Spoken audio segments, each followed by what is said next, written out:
আর রমজানকে রমজান কেন বলা হয়? নবীজি বলেন, ওয়া ইন্নামা সুম্মিয়া রমাযানু লিআন্নাহু ইয়ারমুজুজ যুনুব।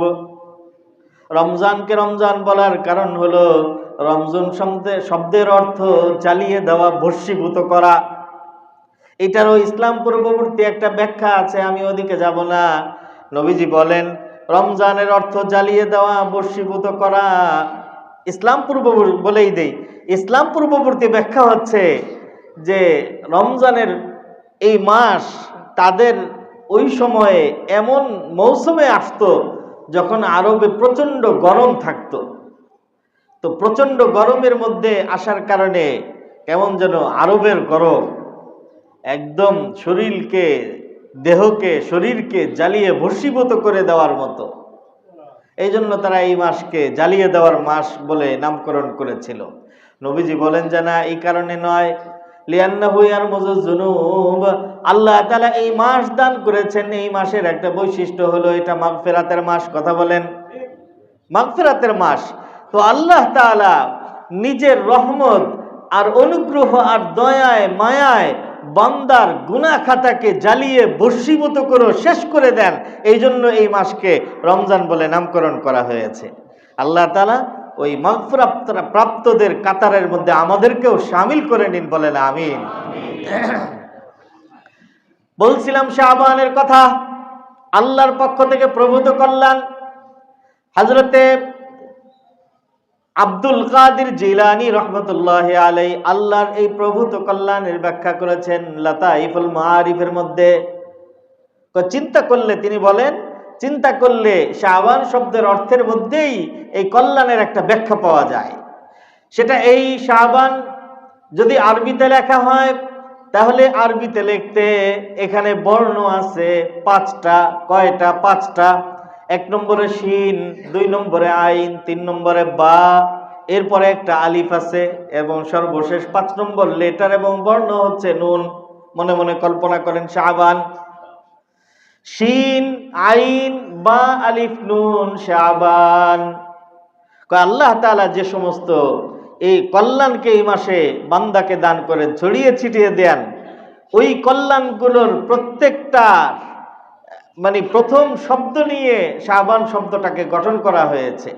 শিন মানে শারাফুন, শারাফুন মানে সম্মান, আইন মানে হলো উলুবুন, উলুবুন মানে হলো সমৃদ্ধি, বা মানে বারাকাহ, বরকত, আলিফ মানে উলফত, উলফত মানে মহব্বত, ভালোবাসা, অহিংসা, পরস্পরের মধ্যে মহব্বত, ভালোবাসা এবং ঐক্য, মৈত্রী।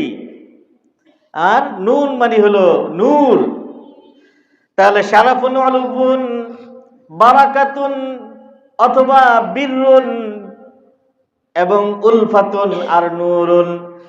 হযরত শেখ আব্দুল কাদের জিলানী রহমতুল্লাহি আলাইহি বলেন, যদি কোনো বান্দা ইখলাসের সাথে এবং পরিশুদ্ধ নিয়তের সাথে অন্য মাসের তুলনায় শাবান মাসের বরকত লাভের উদ্দেশ্যে যদি অতিরিক্ত বিশেষভাবে আমলের ইহতিমাম আর গুরুত্ব প্রদান করে, তাহলে আল্লাহ তাআলা ওই ব্যক্তির জীবনে সম্মান, সমৃদ্ধি, মহব্বত, ভালোবাসা, নেকি আর নূর এবং আলোর প্রভূত কল্যাণ তাকে দান করবেন।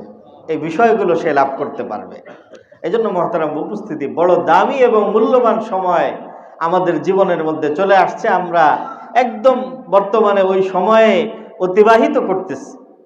হযরতে ওসমান গনি রাদিয়াল্লাহু তাআলা আনহু এর থেকে বর্ণিত, তিনি বলেন, নবী আলাইহিস সালাতু ওয়াস সালাম বলেছেন, আন ওসমান ইবনে আফফান রাদিয়াল্লাহু তাআলা আনহু قال قال رسول الله صلى الله عليه وسلم شعبان شهري ورمضان شهر الله شعبان شهري ورمضان شهر الله। ইমাম বাইহাকী রাহমাতুল্লাহি আলাইহি লিখিত সংকলিত হাদিস গ্রন্থ শুআবুল ঈমানের মধ্যে, বাইহাকী শরীফের মধ্যে এসেছে, নবীজি বলেন, শাবানু শাহরি ওয়া রমাদানু শাহরুল্লাহ। শাবান হলো আমার মাস আর রমজান হলো আল্লাহর মাস। তাহলে আল্লাহর মাস হওয়ার কারণে রমজান যেমন দামি, আমার মাস হওয়ার কারণে শাবান ও দামি, কথা বলেন, সম্বন্ধের কারণে, সম্পৃক্ততার কারণে, সম্পর্কের কারণে জিনিসের দাম বেড়ে যায়। দেখেন মানুষের মধ্যে এখন তো গোলাম বান্দিয়ের জমানা নাই, গোলাম বান্দিয়ের প্রথা এবং প্রচলন নেই। নেই মানে আর কখনো আসবে না এরকম না। এখনো যদি মুসলমানরা ইনশাল্লাহ আমেরিকা এবং ব্রিটিশ এই সমস্ত দেশ দখল করতে পারে, মুসলমানদের করায়ত্তে আসতে পারে, তাহলে যুদ্ধ করে যদি মুসলমানরা ওই সকল অঞ্চল যদি বিজয় করতে পারে, তাহলে সেখানের সমস্ত পুরুষরা হবে মুসলমানদের গোলাম, সমস্ত নারীরা হবে মুসলমানদের বান্দি। আল্লাহ তাআলা মুসলমানদেরকে বিশ্ব বিজয়ের জন্য প্রস্তুত করে দিন, বলেন আমিন। আমিনটা আসতে হয়ে গেছে, তার মানে কি মুসলমানদের বিজয় চান না আপনারা? কথা বলেন। আল্লাহ তাআলা মুসলমানদেরকে পৃথিবীর বুকে মাথা উঁচু করে দাঁড়ানোর ব্যবস্থা করে দিন, বলেন আমিন। গোলাম বান্দি এর কথা শুনলে অনেকের একটু অ্যালার্জি হয়। অ্যালার্জি কেন হয়? বলে যে এটা তো একটু অমানবিক একটা বিষয়, এবং এটা ইসলামের উপরে যত ধরনের আপত্তি আছে তার মধ্যে এটা একটা আপত্তি, যে ইসলাম অমানবিকতাকে প্রশ্রয় দেয় এবং উৎসাহিত করে। ইসলামের অনেক আইন কানুন অমানবিক, মানবতা বিরোধী। এটার ব্যাখ্যা একদম যত কথা চলেই এসেছে, এটার খুব সহজ ব্যাখ্যা হচ্ছে এই যে, এক নম্বর কথা হচ্ছে গোলাম বান্দিয়ের প্রথা এটা ইসলামের ঘোষণা করা প্রথা না। এটা একদম পৃথিবীর উষালগ্ন থেকে, শুরু থেকে এবং অজ্ঞাত অতীতকাল থেকে এই প্রথা চলে আসছে। যে কোনো যুদ্ধ বিজয়ী, যুদ্ধ বিজেতা দল যখন কোনো দেশ অঞ্চল বিজয় করে, তো সেখানের অধিবাসীদেরকে, জনপদের লোকদেরকে গোলাম বান্দি বানায়। এটা আগের থেকেই চলে আসছে। বরং ইসলাম এসে কি করছে? এটাকে মানবিককরণ করেছে। যেমন ইসলামের মধ্যে অনেক আমল এমন আছে, মানে এই কাজের অন্যান্য অনেক আমলের ফজিলত দিয়ে যেভাবে ইসলাম মানুষদেরকে আমলের উপরে উৎসাহিত করে, ঠিক তদ্রূপভাবে এটা একটা গুরুত্বপূর্ণ আমল হিসাবে ইসলাম ঘোষণা করেছে যে গোলাম আজাদ করা। যদি কোনো ব্যক্তি গোলাম আজাদ করে, মান আতাকা রাকাবাতান, যে ব্যক্তি গোলাম আজাদ করবে, আতাকাহুল্লাহু রাকাবাতাহু মিনান নার, আল্লাহ তাআলা তাকে জাহান্নাম থেকে মুক্তি দিয়ে দিবেন। এরকম অনেক এই আমলের অনেক ধরনের ফজিলত বয়ান করে মানুষদেরকে উৎসাহিত করা হয়েছে যে তোমরা গোলাম আজাদ করো, গোলাম আজাদ করে এদেরকে স্বাধীন করে দাও। দুই নম্বর, যদি তুমি আজাদ না করো, তাহলে ইসলামের ঘোষণা, যদি কোনো মালিক তার গোলামের গালেও থাপ্পড় দেয় এবং ওই থাপ্পড়টা যদি তার অন্যায়ের চেয়ে বেশি হয়ে যায় অথবা অন্যায় ছাড়া হয়, তাহলে মালিককেও কাল কিয়ামতের ময়দানে আল্লাহর আদালতে নিজের গোলামকে মারার কারণে অপরাধীর কাঠগড়ায় দাঁড় হতে হবে। এইরকম আইন ইসলামের মধ্যে ঘোষণা করা হয়েছে। এজন্য এটা আগের থেকেই থাকা, ইসলাম বরং এটাকে মানবিকতার চাদরের মধ্যে আনার চেষ্টা করেছে। এখানে দ্বিতীয় বিষয় হচ্ছে এই যে, ধরেন কোনো ব্যক্তি আসলে গোলাম বান্দি এই কোনো অঞ্চল বিজয় করলে সেখানের মানে জনপদের লোকজন মুসলমানদের গোলাম আর বান্দি হবে। এর অর্থ কি? তারা এতদিন কি ছিল? তারা মুসলমানদের বিরোধিতা করছে। মুসলমানদের সাথে যে ধর্মের প্রশ্নে যে যুদ্ধগুলো হয় সেটা কি? সেটা হচ্ছে ইসলামের পক্ষ থেকে নীতি হচ্ছে যে মুসলমানরা কোনো অঞ্চলে ইসলামের দাওয়াত পেশ করবে যে তোমরা ইসলাম গ্রহণ করো। যদি তারা ইসলামের দাওয়াত গ্রহণ করে তাহলে তো মুসলমান ভাই ভাই। যদি ইসলামের দাওয়াত গ্রহণ না করে তাহলে তাদেরকে বলা হবে যে তোমরা মুসলমানদের সাথে শান্তির চুক্তি করো। যদি এটা করে তাহলে তাদের সাথে শান্তি চুক্তি হিসাবে দুই দেশ এবং রাষ্ট্র সহাবস্থান করবে। 3 নম্বর, যদি তারা শান্তি চুক্তিতে অথবা মুসলমানদের বশ্যতা স্বীকারে যদি প্রস্তুত না হয়, তাহলে সেক্ষেত্রে ইসলাম মুসলমানদেরকে হুকুম দেয় যে তাদের উপরে এবার বল প্রয়োগ করো। তো দেখেন, যদি তারা তো মানে ইসলাম গ্রহণ না করা মানে কি? কুফরি এবং শিরিকি করা। কাফের মানে আল্লাহ তাআলাকে অস্বীকার করা, আর শিরিক মানে আল্লাহ তাআলার সাথে শিরক করা। আমরা একদম খুব সাধারণ পর্যায়ের মুসলমান হিসাবে আমরা জানি ইসলামের মধ্যে সবচেয়ে বড় অন্যায় আর অপরাধ, সবচেয়ে জঘন্য অন্যায় আর অপরাধ কি? কুফরি আর শিরকি। কথা বলে, কুফরি এবং শিরকি। একটা রাষ্ট্রের সবচেয়ে বড় অন্যায় অপরাধ কি? রাষ্ট্রদ্রোহিতা। কথা বলেন। একটা রাষ্ট্রের দৃষ্টিতে সবচেয়ে বড় অন্যায় অপরাধ হচ্ছে রাষ্ট্রদ্রোহিতা। এই জন্য এক দুইটা দেশ ছাড়া পৃথিবীর প্রায় সকল দেশের রাষ্ট্রদ্রোহিতার একমাত্র শাস্তি হলো মৃত্যুদণ্ড। একটা দুইটা দেশ এমন আছে যে তারা মৃত্যুদণ্ডকে অমানবিক হিসাবে তাদের ওইখানে মৃত্যুদণ্ডের বিধান নাই। এটা খুব কম, রেয়ার। তো এক দুইটা দেশ ছাড়া পৃথিবীর প্রায় সকল দেশের রাষ্ট্রদ্রোহিতার একমাত্র শাস্তি, যারা রাষ্ট্রের বিরোধিতা করবে, রাষ্ট্রদ্রোহিতার একমাত্র শাস্তি মৃত্যুদণ্ড। রাষ্ট্রদ্রোহিতার একমাত্র শাস্তি যদি মৃত্যুদণ্ড হয়, কুফরি আর শিরকি হচ্ছে ক্ষুধাদ্রোহিতা। রাষ্ট্রদ্রোহিতা মারাত্মক অপরাধ নাকি ক্ষুধাদ্রোহিতা তার চেয়ে বেশি মারাত্মক অপরাধ? কথা বলেন। ক্ষুধাদ্রোহিতা তার চেয়ে বেশি মারাত্মক অপরাধ। সুতরাং রাষ্ট্রদ্রোহিতার শাস্তি যদি মৃত্যুদণ্ড হয়, তাহলে ক্ষুধাদ্রোহিতা তথা কুফরি এবং শিরকি করারও শাস্তি একমাত্র মৃত্যুদণ্ড। ইসলামের মধ্যে এটাই বিধান। যদি কেউ মুসলমান হবার পরে ইসলাম ত্যাগ করে, মান বাদ্দালা দীনাহু ফাকতুলুহু, তাহলে তাকে মৃত্যুদণ্ড দাও। মুহতারাম উপস্থিতি, আমি বোঝানোর জন্য আপনাদেরকে বলছিলাম যে কুফরি এবং শিরকি করা মানে হলো ক্ষুধাদ্রোহিতা। অতএব ওই অঞ্চলের উপরে যদি মুসলমানরা বিজয় লাভ করতে পারে, তাহলে ইসলামের দৃষ্টিতে এখানের সমস্ত কাফের মুশরিকরা হচ্ছে ক্ষুধাদ্রোহী। এবার বলেন ক্ষুধাদ্রোহীদের শাস্তি কি হওয়া উচিত? মৃত্যুদণ্ড। তো ইসলাম এটা এইখানে একটা মানবিকতার পরিচয় এবং মানবিক আচরণ করেছে, যে যাদেরকে মৃত্যুদণ্ড দেওয়া দরকার ছিল তাদেরকে মৃত্যুদণ্ড না দিয়ে তাদেরকে আজীবন কারাদণ্ড দিছে। তাদেরকে গোলাম বান্দি হিসাবে তাদেরকে দুনিয়ার মধ্যে বেঁচে থাকার অধিকার দিয়েছে। আপনি কোনো মৃত্যুদণ্ড প্রাপ্ত কোনো আসামিকে জিজ্ঞাসা করবেন, কোনো না কোনো ভাবে যদি তার শাস্তি পরিবর্তন হয়ে মৃত্যুদণ্ডের পরিবর্তে যদি তাকে আজীবন কারাদণ্ড দেওয়া হয়, মৃত্যুদণ্ড পরিবর্তন করে আজীবন কারাদণ্ড দেওয়া হয়, আপনি তাকে জিজ্ঞাসা করে দেখেন তার কাছে এই দিনটা, এই সময়টা, এই সংবাদটা ঈদের দিনের চেয়েও বেশি আনন্দের হবে। কথা বলেন। ঠিক তদ্রূপ ভাবে ইসলামের রাষ্ট্রদ্রোহীদেরকে ইসলাম মানবিক আচরণ করে তাদেরকে দুনিয়ার মধ্যে বেঁচে থাকার অধিকার দিয়েছে। ওই অধিকারের নাম দুনিয়ার মধ্যে আমরা দিয়েছি গোলামবান্দি। আসলে এই নামের কারণে এখানে ভুল বোঝাবুঝির সৃষ্টি হয়েছে।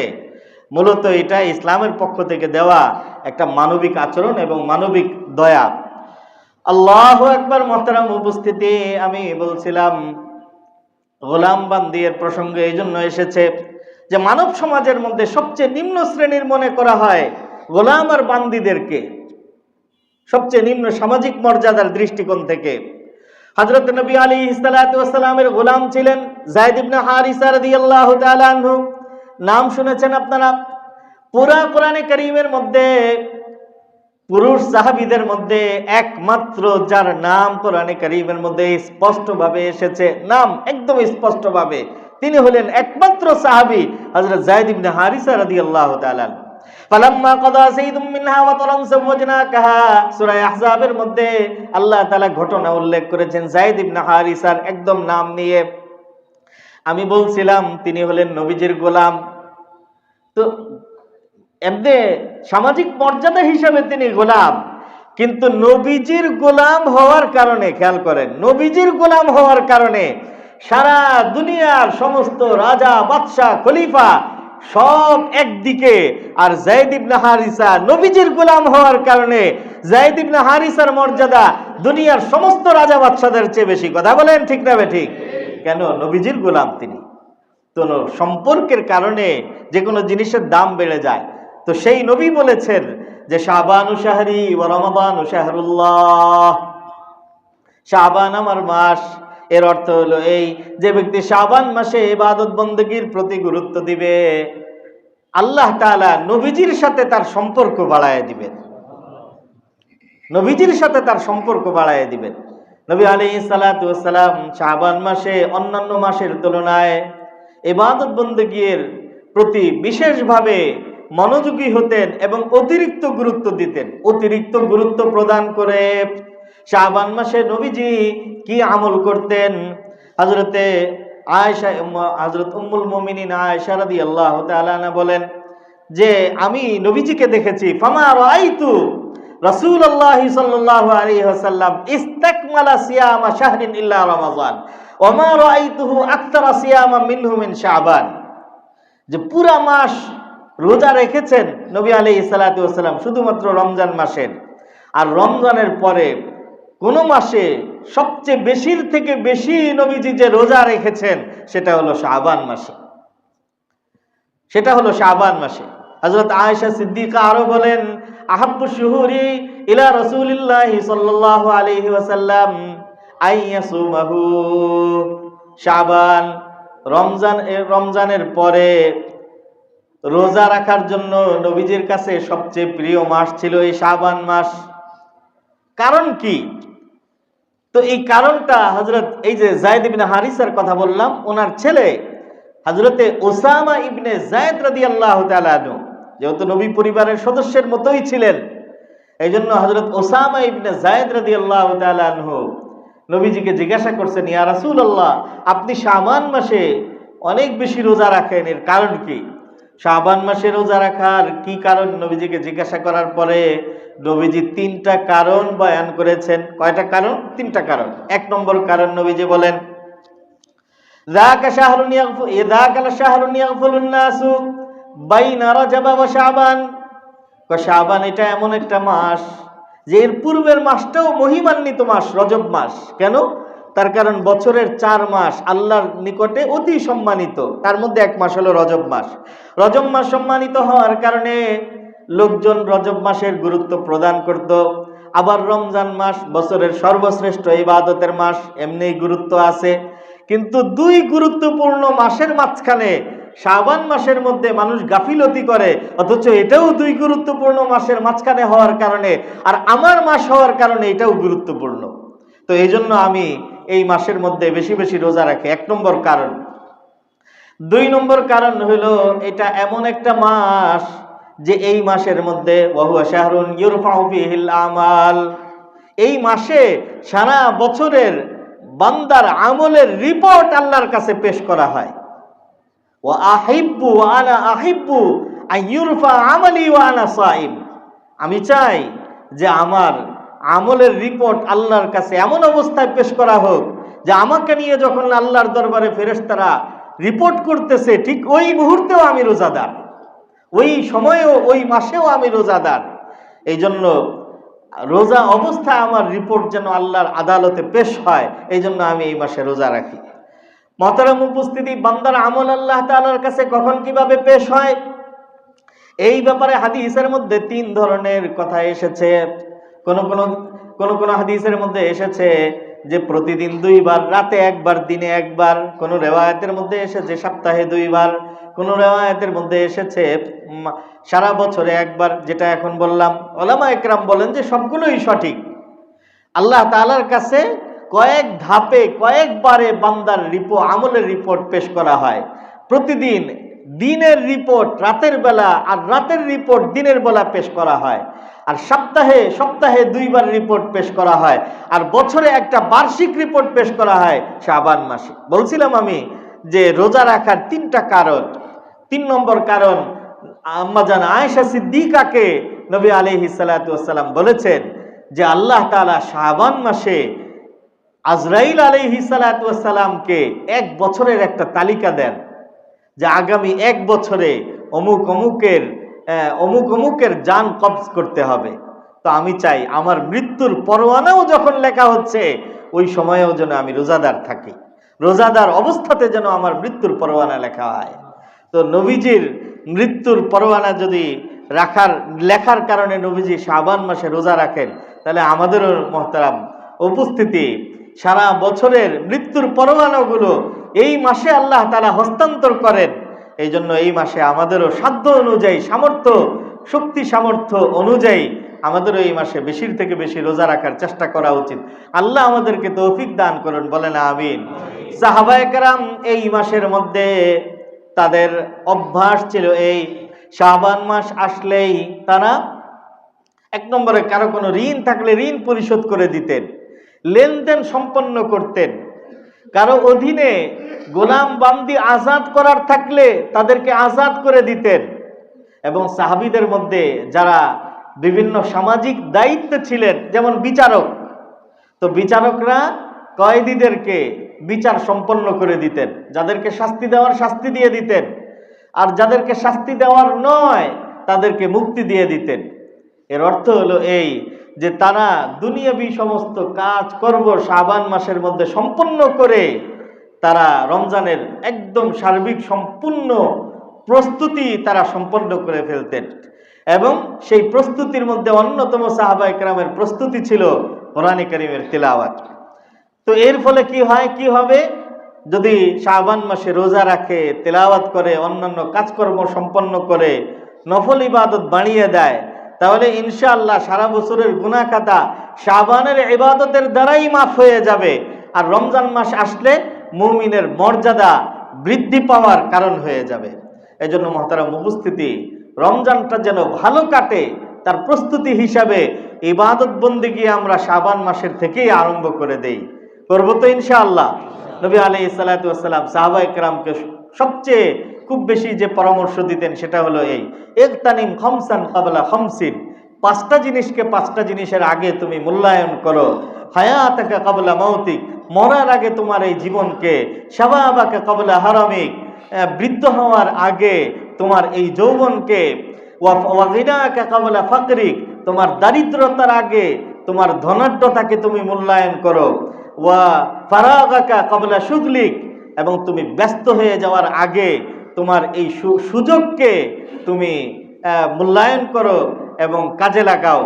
মুহতারাম উপস্থিতি, আরেকটা হলো ও শাবাবাকা ক্বাবলা হারামিক, মানে বার্ধক্যের আগে তোমার যৌবনকে তুমি বিশেষভাবে কাজে লাগাও।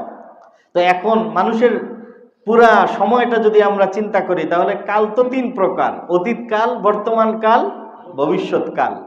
অতীতকাল আমাদের প্রবাদ বাক্যের মতো প্রসিদ্ধ হয়ে গেছে, পাস্ট ইজ পাস্ট, যেটা চলে গেছে তো চলে গেছে, ওইটাকে এখন আর ওইটা আমাদের নিয়ন্ত্রণের মধ্যে নাই। আর আগামীকাল আমরা পাবো কি পাবো না এটার কোনো নিশ্চয়তা আছে? নাই, এটার কোনো নিশ্চয়তা নাই। সুতরাং মানুষের, একজন মুমিনের লক্ষ্য এবং উদ্দেশ্য এবং দৃষ্টি হওয়া উচিত বর্তমানের উপরে, এই বর্তমানকে কাজে লাগানো। আল্লাহ তাআলা আমাদেরকে শাবানকে কাজে লাগানোর তৌফিক দান করুন, আমিন। শাবানের রোজা রাখা 27 তারিখ পর্যন্ত, এরপরে না। 27 তারিখের পরে 29শে মাস হলে আর 2 দিন থাকে, 30শে মাস হলে 3 দিন থাকে। তো 27 তারিখের পরে রমজানের আগে 2-3 দিন রোজা রাখার একটা নিষিদ্ধতা আছে। এই জন্য ওলামায়ে কেরাম বলেন 27 তারিখ পর্যন্ত রোজা রাখা, এরপরে আর রোজা না রাখা। 27 তারিখ পর্যন্তই আমরা রোজা রাখি। আল্লাহ তাআলা আমাদেরকে তৌফিক দান করুন, আমিন। ওয়া আখির দাওয়ানা আলহামদুলিল্লাহি রাব্বিল আলামিন।